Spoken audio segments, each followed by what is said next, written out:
नमस्कार, स्वागत है आपका द न्यूज पर। मैं हूं आपके साथ शेरिन। संसद पर कल हमला करने वाले उपद्रवियों को लेकर हुआ है एक बड़ा खुलासा। जी हां, जिस तरीके से कल सिक्योरिटी ब्रीच जो है वो संसद में देखा गया और किस तरीके से दो अनजान व्यक्ति जो हैं वो संसद के अंदर घुस गए जिस समय पर शीतकालीन का सत्र जो है वो चल रहा था। और उसी पूरे मामले को लेकर अब ये बड़ा खुलासा हुआ है कि सागर शर्मा नाम का वो व्यक्ति, वो उपद्रवी जो कि अंदर घुसा था कल संसद के, जो कि टेबलों पर चढ़ रहा था, वो निकला रवीश कुमार का प्रशंसक। जी हां, जिस तरीके से रवीश कुमार की वीडियो और तमाम चीजें जो हैं वो इस सागर शर्मा नाम के उपद्रवी ने अपने सोशल मीडिया अकाउंट पर शेयर कर रखी हैं और इसी के साथ हिंदुत्व से लेकर गौमूत्र पर जो है वो तंज कसता था ये व्यक्ति, यानी कि ये उपद्रवी जिसका नाम सागर शर्मा है, जिसको लेकर अब रवीश कुमार के ऊपर भी उठाए जा रहे हैं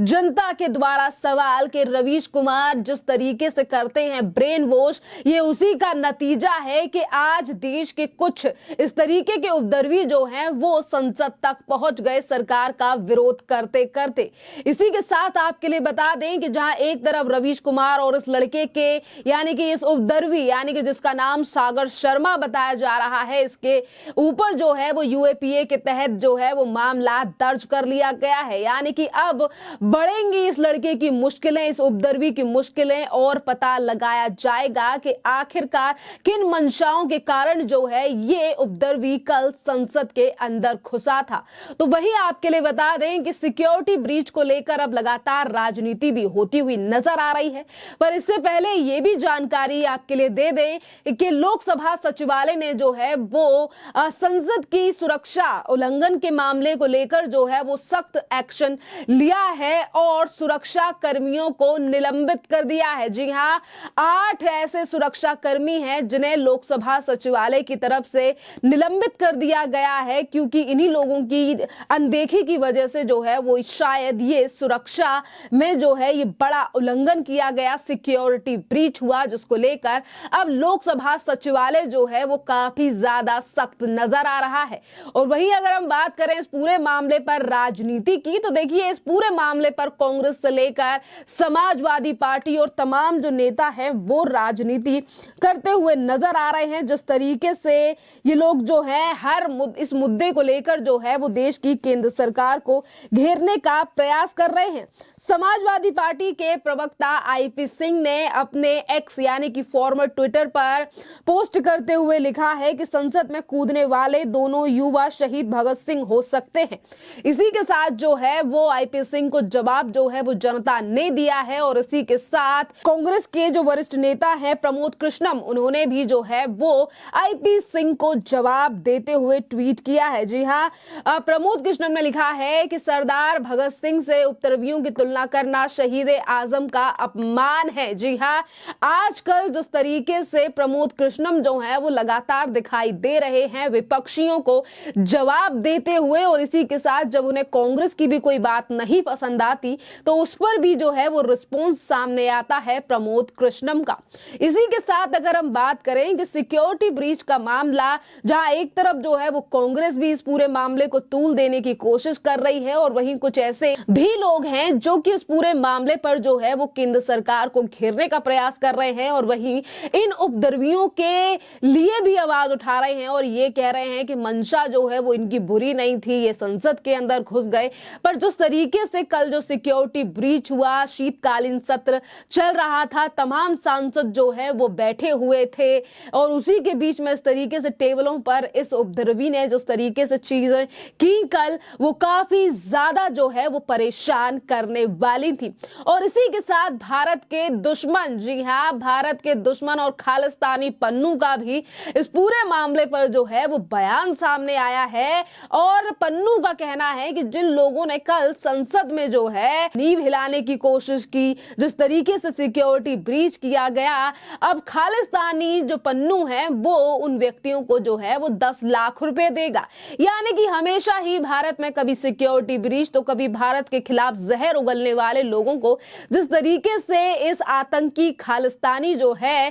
पन्नू के द्वारा बढ़ावा दिया जा रहा है, ये भी आज देश की जनता जो है वो भली भांति देख रही है, जिस पर आज ये भी कहा जा रहा है कि खालिस्तानी पन्नू जो है भारतीय एजेंसी रॉ के हाथ आएगा तो उसे पता चलेगा कि भारत की एजेंसियां किस तरीके से जो है वो काम करती हैं। इसी के साथ अगर सिक्योरिटी ब्रीच को लेकर बात की जाए तो आपके लिए बता दें कि जहां एक तरफ उन 2 लोगों को भी कल गिरफ्तार कर लिया गया है जिन लोगों ने कल संसद में सिक्योरिटी ब्रीच किया। इसी के साथ दिल्ली पुलिस ने 6 लोगों को पकड़ा है और यूएपीए के तहत जो है ये मामला दर्ज किया गया है। यानी कि अब दिल्ली पुलिस और लोकसभा सचिवालय जो है वो इस पूरे मामले पर जो है वो काफी ज्यादा सख्त हो चुका है। तो वहीं दूसरी तरफ रक्षा मंत्री, जी हाँ, रक्षा मंत्री राजनाथ जो हैं उन्होंने भी इस पूरे मामले को लेकर आज संसद में बयान दिया है और उन्होंने कहा है कि भविष्य में सभी सांसदों को सावधानी बरतने की आवश्यकता है कि ऐसे किसी भी व्यक्ति को जो है वो पास नहीं दिया जाए जो संसद में घुसकर अराजकता फैला सकता है। यानी कि भविष्य के लिए जो है वो रक्षा मंत्री राजनाथ के द्वारा ये बड़ा मैसेज जो है वो दिया गया है तमाम सांसदों के लिए, जिस तरीके से उन्होंने सिक्योरिटी ब्रीच को लेकर तमाम बड़ी बातें जो हैं वो कही हैं। इसी के साथ अगर हम बात करें तो लोकसभा अध्यक्ष ओम बिरला ने कल जो है बड़ा कदम उठाते हुए उन्होंने विजिटर गैलरी पास पर जो है वो कल रोक लगा दी थी और उन्होंने कहा था कि हमें नहीं पता कि कल कोई भी व्यक्ति जो आकर है वो इस तरीके से जो है वो उपद्रव मचा सकता है और इसीलिए कल विजिटर्स के पास पर रोक जो है वो कल लगा दी गई थी। इसी के साथ जो है देखिए प्रदर्शनकारियों को कल पकड़ लिया गया था और उनके पास जो मौजूद सामग्री थी उसे भी जब्त कर लिया गया था। प्रदर्शनकारियों के पास जो है वो गैस कनस्तर को जूतों में छुपाकर लोग ये जो है अंदर घुसे थे। और इसी के साथ अगर देखिए एक तरफ तो है आज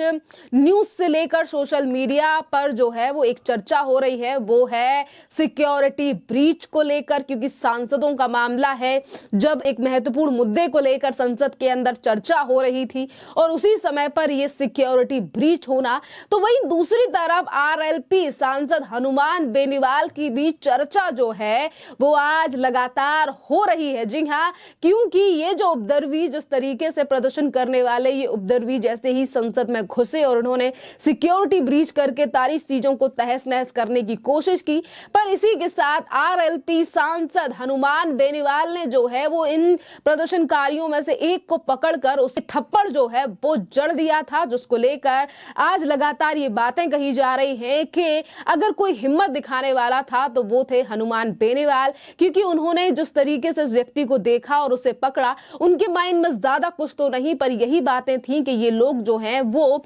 खतरनाक हो सकते हैं, क्योंकि कल जो है पार्लियामेंट पर हमले की बरसी भी थी और जिसके लिए ये मामला जो है वो काफी ज्यादा अहम माना जा रहा है। और इसी के साथ अगर हम बात करें हनुमान बेनीवाल की, तो कल तो उन्होंने उपद्रवी को जो है वो थप्पड़ जड़ दिया और आज उन्होंने मीडिया से बात कही भी है और उन्होंने कहा है कि उनका उपद्रवियों को थप्पड़ लगाने का मतलब ये था कि उपद्रवी जो है वो रक्षा मंत्री राजनाथ के तरफ जो है वो बढ़ रहा था और इसीलिए मैंने उसे पकड़कर उसे थप्पड़ जड़ दिया। आज लगातार जनता की राय सामने आ रही है। ये कहा जा रहा है कि सिक्योरिटी ब्रीच जो है वो एक बड़ा मुद्दा है जिसके लिए एक दूसरे पर पार्टियों को हमला करने की बजाय आगे की सुरक्षा व्यवस्था पर ध्यान देना चाहिए, क्योंकि आज भी कुछ राजनीतिक जो पार्टियां हैं वो देश की मोदी सरकार को कोसने का प्रयास कर रही हैं, क्योंकि पास जो है वो भारतीय जनता पार्टी के सांसद के द्वारा जो है वो प्रोवाइड किए गए थे। खैर, इस पूरे मामले पर आप लोगों की जो भी राय हो आप हमें कमेंट कर जरूर बताइए।